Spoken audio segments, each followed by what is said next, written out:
Qui su WeDrive ve l'abbiamo detto spesso, secondo noi riprendere i nomi del passato molte volte diventa un azzardo più che una scommessa di successo, ma non sembra così con Alfa Romeo che oggi, nell'attesissimo 30 agosto, in diretta dal Museo Storico Alfa Romeo di Arese, in compagnia dell'attore e doppiatore Luca Ward, ha presentato la sua ultima creazione. Non è un'auto di serie, anzi è del tutto una fuoriserie Alfa Romeo di come non se ne vedevano da anni. Io l'ultima che ricordo sinceramente è l'Alfa Romeo 8C Competizione, un'opera d'arte su ruote, ma questa si chiama, ha un nome bello evocativo, tenetevi forte, l'avete visto dal titolo, Alfa Romeo 33 Stradale. È come detto una bella responsabilità perché riprende il nome da quella che, creazione di Autodelta, divenne a tutti gli effetti una delle auto oggettivamente più belle in assoluto di tutti i tempi. Questa qui, quella del 2023, è letteralmente una 33 stradale in chiave moderna. Un sogno sfrenato per soli 33 fortunati acquirenti che, inutile dirlo, se la sono già comprata e configurata. I dettagli ci sono tutti. Lo sguardo basso ellittico, qui completamente LED con un ring dinamico e dei listelli orizzontali e verticali per gli elementi interni dell'illuminazione. I cerchi a petalo dorati, le portiere a farfalla, il quadrifoglio laterale e c'è addirittura il tetto avvolgente. Insomma, una due posti secchi che ha tutto l'heritage di Alfa Romeo. Questa qui, insomma, è un manifesto più che un'auto di ciò che sarà Alfa nel futuro. Nello specifico il frontale risulta possente e ribassato. Sotto il faro anteriore c'è uno degli elementi aerodinamici che contribuiscono di più a quella che è la bellezza necessaria di questa Alfa Romeo 33 stradale. Infatti c'è una presa d'aria che convoglia appunto l'aria verso il radiatore, una linea laterale dinamica che punta a scaricare a terra sul posteriore la potenza, infatti è trazione posteriore. Gli specchietti retrovisori esterni convogliano a loro volta l'aria verso le bucature laterali dietro gli sportelli. E come sulla 33 stradale degli anni 60 c'è anche qui il cofango, quindi l'unione tra cofani e parafanghi anteriori e posteriori che donano veramente un look scenografico ma anche profondamente tecnico a questa vettura. Il tetto è in carbonio e alluminio, con il lunotto in policarbonato e avvolge la visuale di chi guida, quindi un'auto del tutto driver oriented, che fa somigliare l'abitacolo di questa Alfa Romeo 33 stradale a tutti gli effetti al cockpit di un aereo. Il posteriore è cattivissimo, è caratterizzato dalla coda tronca con i LED circolari che vanno a creare esteticamente un tunnel luminoso verso l'infinito, anzi i meandri più spaventosi di quello che è il motore di cui vi parlerò a breve. Ci sono degli elementi a V che creano un gioco di scudi e tagli, dal terzo stop sull'1.8 fino allo splitter inferiore che racchiude i 4 scarichi. In tutto ciò l'aerodinamica fa paura. Pensate un po', senza elementi attivi o elettronici, l'auto ha un CX di 0,37 veramente invidiabile. Come avevamo detto, la bellezza è necessaria. Gli interni sono semplicemente puliti e razionali, con pelle, alluminio, alcantara e carbonio. Davanti agli occhi solo la strumentazione digitale a cannocchiale. Qui non troverete nessun inutile ed enorme infotainment, ma anzi diversi elementi tecnici ed estetici in metallo che hanno una finitura spazzolata, ti viene voglia di usarli sin dalle fotostampa. Il volante non ha pulsanti, ma anzi subito dietro i pad in alluminio che abbiamo ben imparato a conoscere sull'Alfa Romeo Giulia quadrifoglio. I comandi invece sono presenti al centro, sia sul tunnel centrale, quindi in basso, sia sul tetto, proprio come su un aereo. I sedili infine presentano rivestimenti poltrona frau, due degli allestimenti di cui vi parlerò a breve, tributo con il volante in alluminio, quindi un nome evocativo, o Alfa Corse, tutto destinato alla sportività con ampio uso di carbonio. Ma parliamo un po' della tecnica, della meccanica di questa nuova Alfa Romeo 33 stradale. Due le versioni. Sì, perché non c'è solo a motore termico, quello di cui conosciamo i maggiori dati, ma c'è anche 100% elettrica, un po' come sulle nuove Maserati Gran Turismo Folgore, se vogliamo. Infatti la variante 100% elettrica avrà dei motori che porteranno la potenza complessiva a 750 cavalli, quindi purtroppo niente sound o comunque nulla di meccanico, sarà qualcosa di artificiale, presumiamo, ma comunque una potenza, una coppia e una velocità di accelerazione necessaria a spettinarvi se solo vi permettete di tenere i finestrini aperti di 2 dita. Oltre alla potenza si conosce solamente l'autonomia di circa 450 km con una sola carica, secondo il ciclo VLTP, ma voglio essere brevissimo perché voglio saltare subito a ciò che veramente conta su un'auto del genere, quindi amanti delle auto elettriche non odiateci.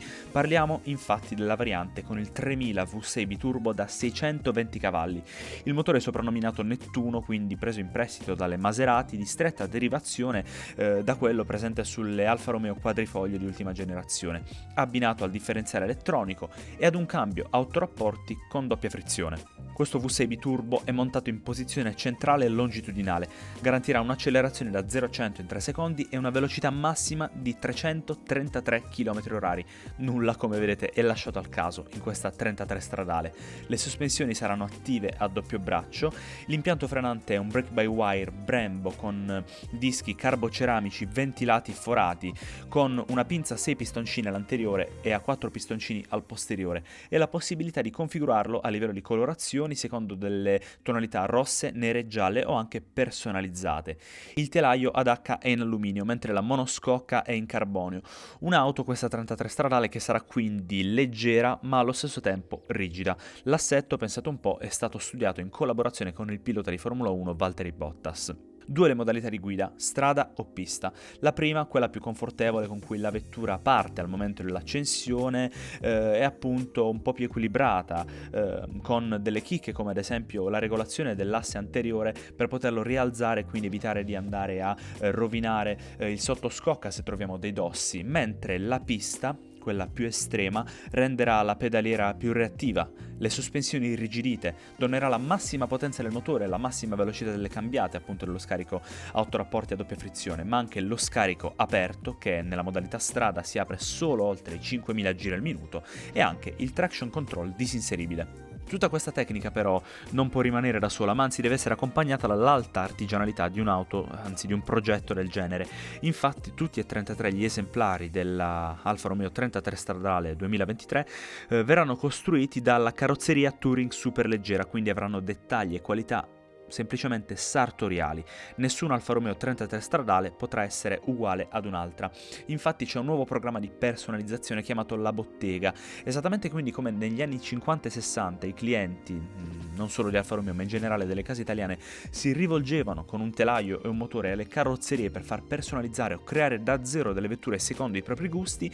Anche qui lo sviluppo dalla A alla Z, quindi sin dal concepimento per arrivare poi alla fase finale di produzione di ogni singola 33 stradale, ha incluso non solo quindi i progettisti, i responsabili e i professionisti in generale di Alfa Romeo, ma anche i clienti acquirenti.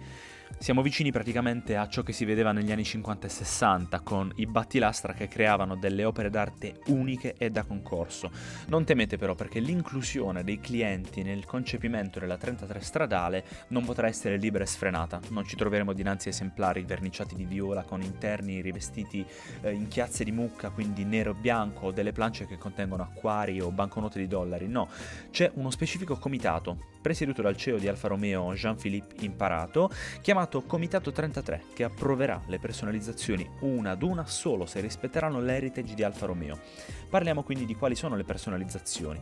4 tinte di carrozzeria: rosso alfa pastello, blu reale in una forma rivisitata, rosso Villa d'Este, quindi un pochino più sofisticato, oppure una combinazione di bianco e rosso, esattamente come c'era sull'Alfa Romeo tipo 33 da gara. I cerchi sono in lega da 20 pollici, design tributo, e possono essere verniciati in nero, oro o argento. Come detto, ci sono personalizzazioni cromatiche per le pinze freno, ma anche per quanto riguarda lo scarico, che può essere rifinito in cromo satinato oppure in nero.